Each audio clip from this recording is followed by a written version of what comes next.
Welcome back, MTG Joe here. Today we're doing another installment of the weekly meta breakdown where we look at the top performing decks on the MTG Arena ladder. This video is for standard best of one. If you're looking for a best of three, Explorer, Historic, all in the playlist. I actually did a deep dive ahead of the upcoming Historic Metagame Challenge for the following weekend. I went over 12 very competitive decks that you can take to the challenge. I try to win the 30-pack bundle and kind of go from there. So check that out if you're interested in playing in that. But we are looking, as always, from Untapped GG. What you see on the screen, companion tool that runs alongside Arena's client on Mac or PC, aggregates your win rate data, and then summarizes it with a whole bunch of other user data, gives us good stats in terms of what's performing the best in terms of ladder play up to Mythic rank. I'll paste these deck lists in the video description, but if you want to get started with Untapped, the link is also in the video description, so you can click and get started today with it. Before we jump in, just really quick, we are trying to still hit 10,000 subs by the end of June. We're closing in on 9,000, so if you haven't subbed to the channel, it's free, easy, helps the channel out. If you have subbed, thank you. Likes and comments always appreciated. All free ways to help out the channel. I don't ask for like financial subs or anything like that, but it does help just to keep things going. So we'll jump into it for the week. We are looking March 13th through the 20th. Diamond to Mythic rank, 120,000 games of Magic, best of one played. And the top performing deck is Mono White Humans. So this is a 61% deck. So we got some additions in the human shell, notably Coppercoat Vanguard. So 2 mana, 2/2 that gives each other human you control +1/0 attack and gives it ward 1.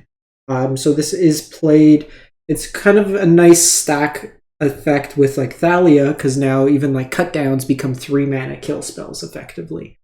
So it's played in a human shell. You have Hopeful Initiate, Recruitment Officer, Skrelv for protection. Not really a human, but it's another protection spell. Trap adversaries, kind of a Lord effect. Lets you go wide. Also, the life gain is not something to completely shy away from.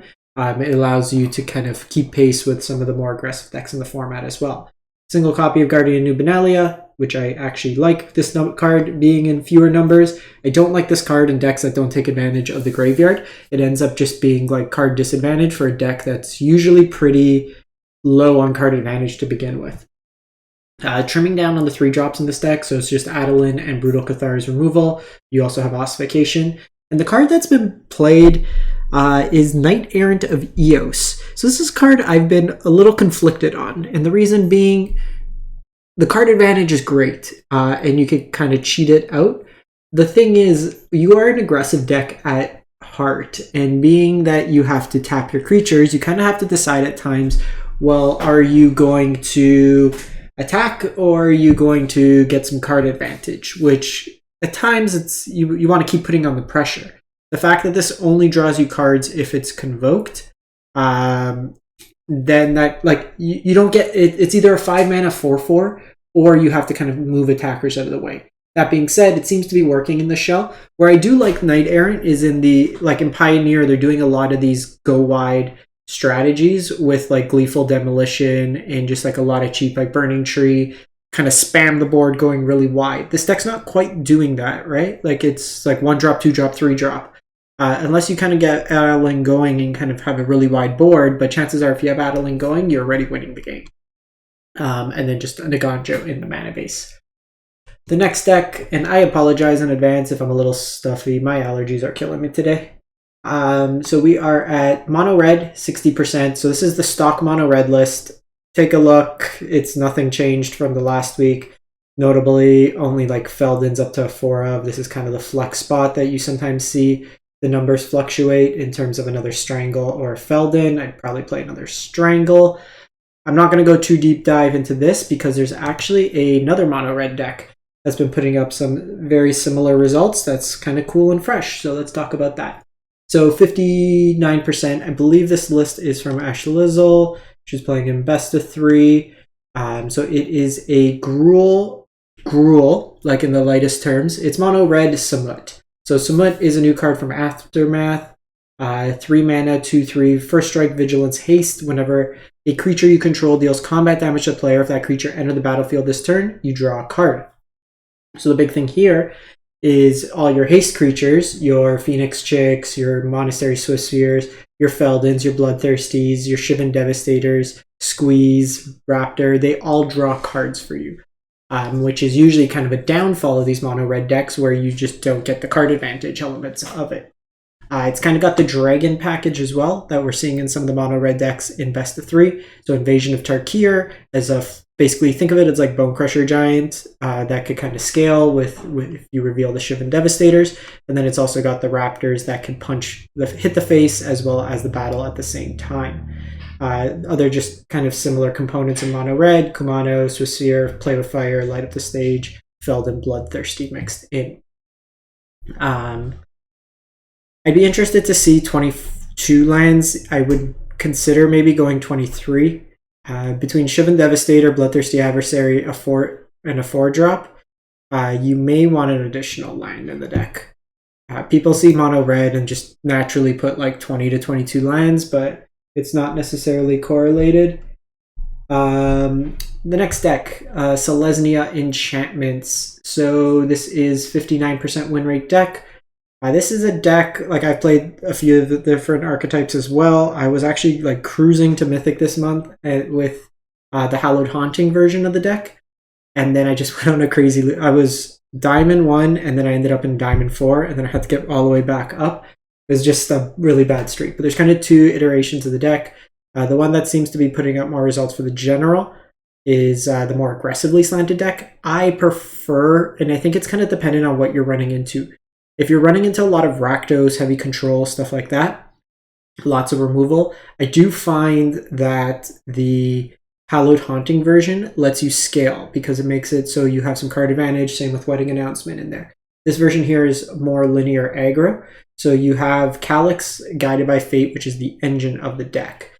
It's Constellation, so whenever an enchantment enters the battlefield, you get to put a counter, and then when Calyx or an equipped creature with an aura deals damage, you get to copy another enchantment you control. So you get to copy like your Jukai Naturalist, your Spirited Companion, your Removal and Ossification, your Mashikos, whatever it may be. You have Audacity as an aura, Kami, and Generous Visitor lets get bigger or put counters on things. Weaver, this is kind of a card that I'm a little medium on. When it gets going, it's great. But if it's a late draw, like it's a really bad top deck, it doesn't really do much outside of the other cards. It's just a vanilla 2/2 at times in the heavy removal matchups. I do like potentially increasing the number of Commune with Spirits. 20 lands is very low for this deck. You're going to miss line drops, especially just trying to get to 3 mana. So that's something to consider as well. Like, people are very shy on lands in this format. I was playing 23 or 24. Let me see. I'm actually curious now. I had like a 70% win rate with it, and then I just kind of went on a terrible win streak. Like, look at this. I went like really, really good runs if we look at the previous sets. So I was 36-24, but like really, really good, and then just kind of fell off a cliff here for a bit. But I am playing 1, 7, 8... 11, 15, 19, 23 lines. So I would say play a few more lines, but the kind of the core of the deck with mine, mine's a little bit more mid-range focused, a little bit more interaction. I was trying out Archangel Elspeth as well in there. I kept running into like heavy control decks, so the Planeswalker helped. Wedding Announcements also very good in the format. From there, we go to Dimir Mill. So this is a 57% win rate deck, and the mill components comes from Breach the Multiverse, as well as Jace. Basically what you want to try to set up is use Jace, Breach, get Jace back, mill, and kind of continuously mill out your opponent that way there. You can get 15 off the Jace, 10 off the Breach, and kind of get some value off that. You also have like Hidezuku that can copy the Breach, cast it for free. A lot of removal on the deck between Cut Down, Go for the Throat, Infernal Grasp, Sweeper, and Gix Command. Shieldred is just a pain to deal with a lot of aggro decks. You have Invasion of Amonkhet that can reanimate stuff from the graveyard as well. Some counter spells, Bank Busters mix into that. From control to control, now we go to hard control. This is Azorius Control.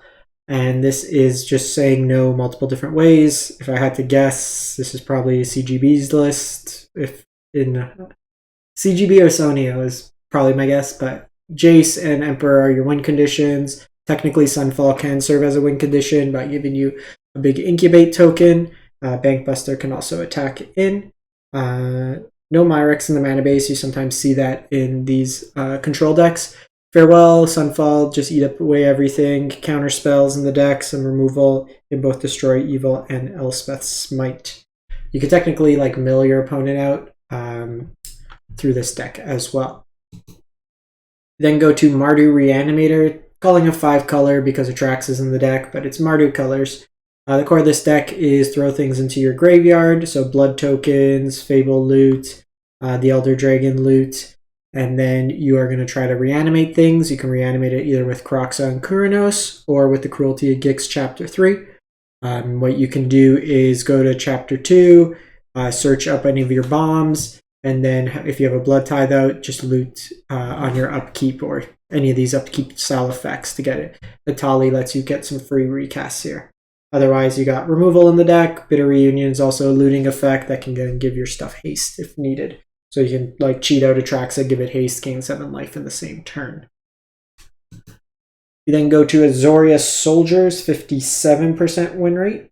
Very high play game, 1,000 games played with this deck. Pretty much stock. Looks like they're not playing the Copper Coat Vanguard, but while it does give you the humans a boost, some of the creatures in the deck are not humans, in the form, of course, soldiers. But basically, spam the board with soldiers, card advantage with Sky Strike, go wide with Myrel, and then kind of a Anthem effect with Harbin, or with the Valiant Veteran. Give me 1 sec. Sorry, didn't want to sneeze on recording. So that's pretty much stock. We then have Orzhov Phyrexians. So these are a few lower win rates, sub 55, but interesting builds. 300 games is not a terrible sample size. So this is Phyrexian Tribal.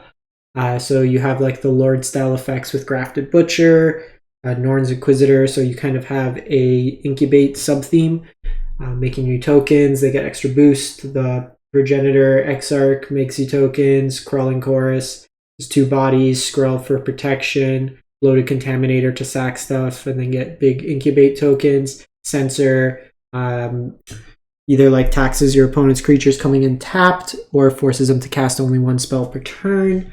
Hellish Norn and Shieldred on the mid to top end. Just powerful 4-drops on their own. Go for the Throat as removal, as well as Gix Command can be used as a sweeper, or just really any of the modes could be relevant in this particular deck. 4 Myrex in the mana base, as well as taking advantage of the Seed Core. Myrex, yeah, because this one fixes your Phyrexian mana, so you have multiple dual lands in this color. This is actually, because the thing is, the fast line is not available for Orzhov, but because everything is Phyrexian, you do get that kind of color fixing out of this. And then the last deck is the Rakdos Ob Nixilis All Will Be One combo. So this is an infinite damage combo. So how it works is with Ob Nixilis, it says if an opponent loses exactly 1 life, you get to put a counter on it. All Will Be One says whenever a counter is put on anything you control, it deals that much damage to the opponent. So it's kind of a loop. Deals a damage, gain a life, or deals a damage, put a counter on Ob Nixilis, deal a damage, put a counter, and then you kind of loop through, kill your opponent that way there. Sorry. And it's kind of in a anvil shell. So you have ping effects in like the Voldaren Aperture, ping with Onicult Anvil. You have the Battle's Invasion to help you loot, to kind of find your combo. The Asgul can be a removal spell, but also pings. Blood Tithe Harvester, again, just to kind of loot. Chandra pings as well, give you some mana. Fable helps you dig, and just everything's kind of helping you try to dig for that combo. And then you also have just the fair game of being like a Rakdos Anvil deck. Actually, not quite this combo, but what I ended up getting Mythic with this month, and I'm going to say the A word, and people are going to be taken aback, but the deck's very, very fun. Anvil in... So I was playing Anvil and Alchemy, and because of Sanguine Brushstroke, you can probably play this in Historic as well. But this card, as well as like Crucius, just with Nixilis and Prosper, it's such a crazy engine, and like you deal so much damage. I was having a lot of fun with this deck. Like this card alone is what's missing in Standard. Having the like a dedicated Blood Artist effect, and then just getting kind of additional drain from the blood tokens is really impactful. I went like 23-6 with this, and a couple of my losses were just not hitting lines. But even like on the draw percentage, 82%, which is kind of nuts. So yeah, this was like my speed run to Mythic after I fell from Diamond 1 to Diamond 4, and then back up to Mythic. So that's it for the week. Let me know what you think in the comments, what you've been playing, what you've been enjoying, and we'll catch you next time.